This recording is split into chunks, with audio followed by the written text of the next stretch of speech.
What's up, everybody? I'm Kim Horcher, and in today's fix, Dragon's Dogma 2 community members have a solution to low frame rate issues. In-game murder spree! Apple is being sued by the Department of Justice for many reasons, one being their blocking of cloud streaming game apps, like a pretty popular one called Xbox Game Pass, and the new weapons you can use to secure your victory in the Finals Season 2.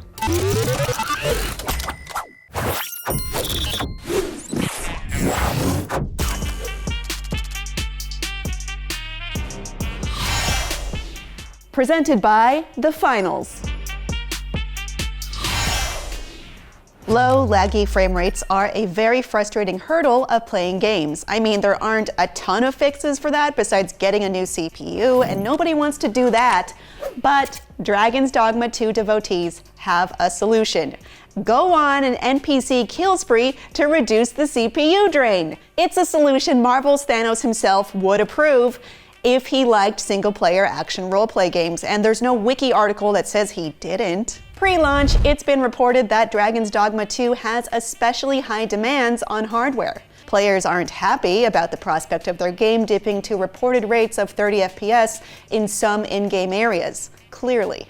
The game's developer Capcom told IGN this week that performance issues with the PC version of Dragon's Dogma 2 may be linked to high CPU demands from NPCs.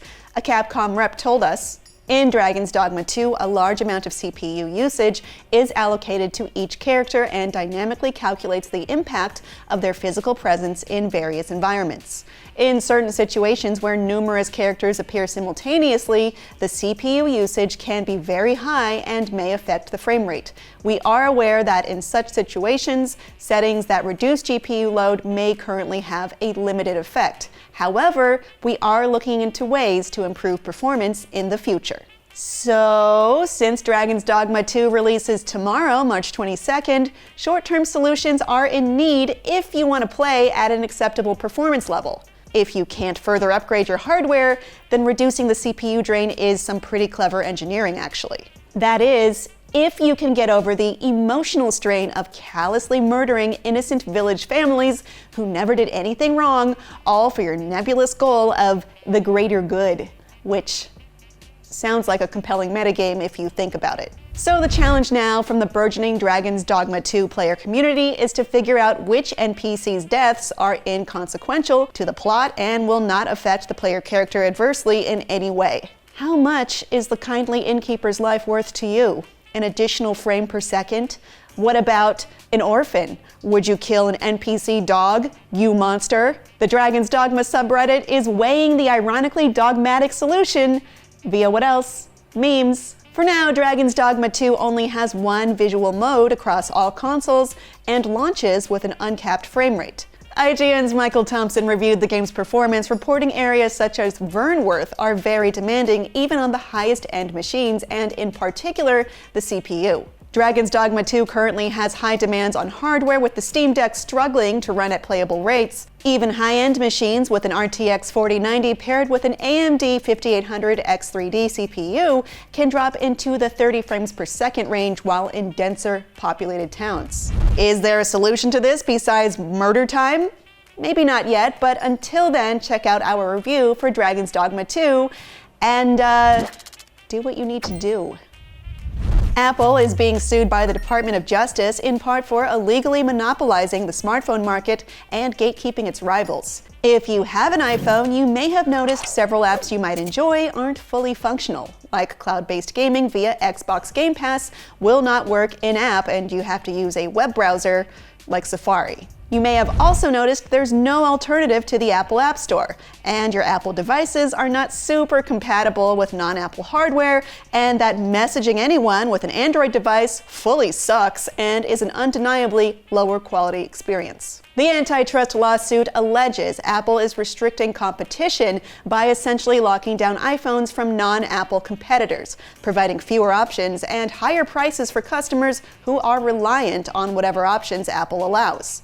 Other infractions the government says Apple committed in service of an illegal monopoly include disrupting super apps that encompass several programs and make it simpler for users to switch to competing devices, limiting smartwatch functionality and making Apple Watch users reliant on iPhones, blocking third-party tap-to-pay wallet apps, and of course, there's the 30% upcharge App Store tax. Quote, for years, Apple responded to competitive threats by imposing a series of whack-a-mole contractual rules and restrictions that have allowed Apple to extract higher prices from consumers, impose higher fees on developers and creators, and to throttle competitive alternatives from rival technologies, DOJ Antitrust Division Chief Jonathan Cantor said in a statement. Last year, Apple announced it would launch RCS on iPhones, RCS being the messaging standard on Android phones, which Apple has been historically reluctant to support.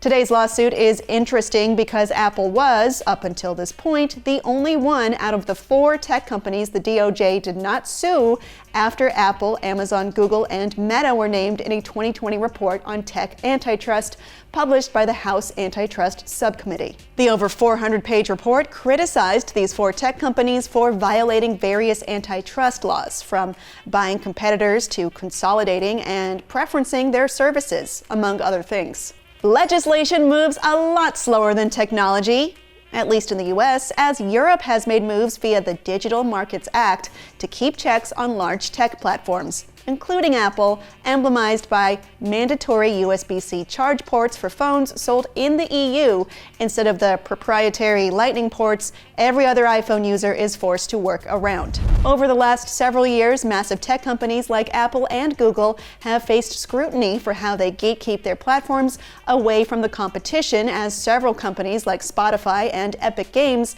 have sued them for antitrust behavior with varying degrees of success.